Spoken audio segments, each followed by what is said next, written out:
Let's check in with the frontline hero, a nurse who just returned from the East Coast to tell us what's going on. Welcome, Christina Barad.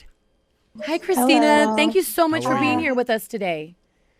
You're welcome. And first, I'd like to say we want to salute you and Yes. honor you because you are Yes. one of our heroes that have been on the front line. Thank you. So we got to ask you, what made you decide to go to New York and New Jersey?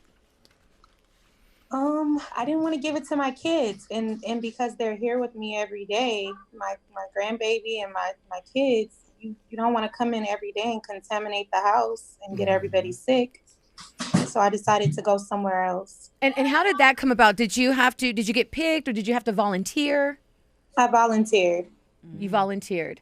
Was it Hmm. hard though? Because Christina, you're leaving your babies, you I know? know, Yeah. for a month and some change. Oh, That man. sounds like feels like a lifetime. Just being away from my son a Yeah, few hours in one day, and you did it for over a month. yeah. Tell us, But take us back. What was that experience like for you, Christina? it was very hard. It was scary when we first got there because you weren't really. I wasn't expecting what I seen. I kind of was thinking that it was not as bad as it was until I got there. Hmm. What do you mean when you said when you got there you weren't expecting what to see? What did you see? Well, the first day I got there, um, we had so many deaths. Hmm. There was deaths. There was no nurses. We basically, when we got there, we were like the first nurses, kind of on scene. The Hmm. news was there, um, trying to break open the windows of the facility. It was kind of scary. Wow. So you seen all that, but knowing that you have to get on the front line and get in the trenches, how do you take a step back, take a deep breath, and say, "Okay, let me go do this"? You just go in. Wow. There was nothing. There was nothing we could do. We kind of couldn't do that. We had to just go in because at this facility, all the staff, a lot of the staff got actually caught the COVID, and but everyone else just left because they were afraid. Yeah. So you're It only going left. in knowing there's a possibility that you could possibly catch it, right? And Correct. and how many hours a day were you putting in before you could have some downtime or rest?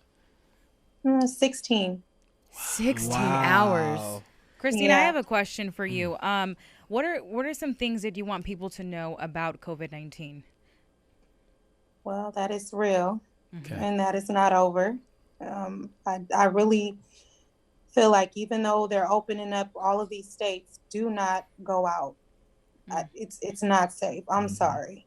Yeah. Hi, Christina. I want to thank you for everything you've been doing. And just to jump on that topic as well, can you really just give a message to the black and brown community as far as how important it is to take this seriously? Because my mama, I love her, but she says that we're family, so family can't spread COVID. So can you debunk that right now? I definitely will. Go ahead, Nurse Um, Christina. you you can be exposed to it even if you're symptomatic. Mm-hmm. All of Wow. the nurses I've been around were symptomatic, but they had it. So you can Hmm. still spread this virus. When you're out in public, even though you're not seeing people with symptoms, that doesn't mean that they don't have it. You can get it. Now, And you're asymptomatic, can you kind of break that down as far as people don't know exactly what asymptomatic actually means? no fever, no coughing. You're basically just you have the antibodies, but you're not showing any symptoms. Hmm. So a lot of people can do that too for a while, but you can still expose people to the virus. So you cannot have it, but you can actually spread it to people. No, you still have it. Okay. You Wow. just don't show any symptoms. Right. But you can spread it to somebody, Mhm. and then they end up getting the symptoms and getting COVID Yeah. Exactly. And your body can react totally different from to someone somebody else's else's. body. Now, So Wow. Christina, what about for people that are going on jogs? I see that quite frequently. I've even gone myself and wear a mask. Does that help? Would you recommend just staying home altogether?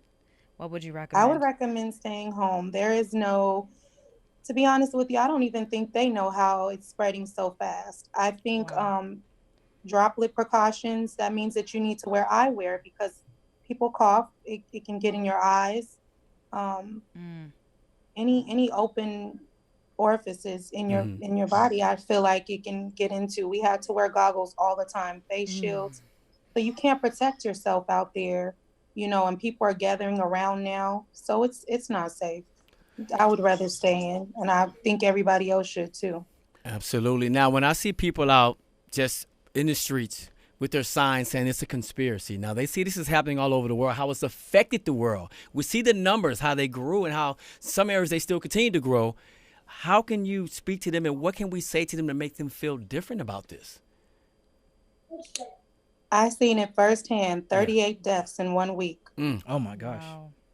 And I was in a 200-bed facility with 95% positive patients. Please stay inside.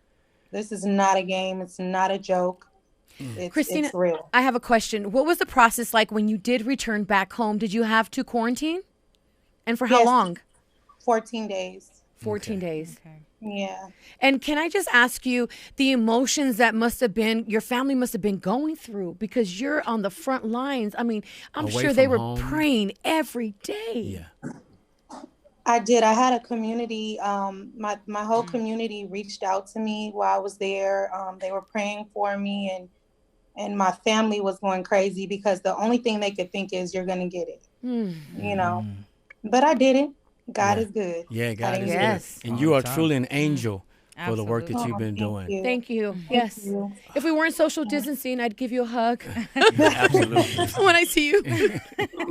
Last question, Christina. How many of the patients that you saw were African American? Not many. Okay. Interesting. Not many. Maybe 3 out of 200. Okay. Wow. So it's affecting everyone, that is for sure. Thank you Yes. so much, Christina, for checking in with us. Thank you so much. And we You're salute you welcome. and thank you for everything you do. Thank you so Thank much. you guys.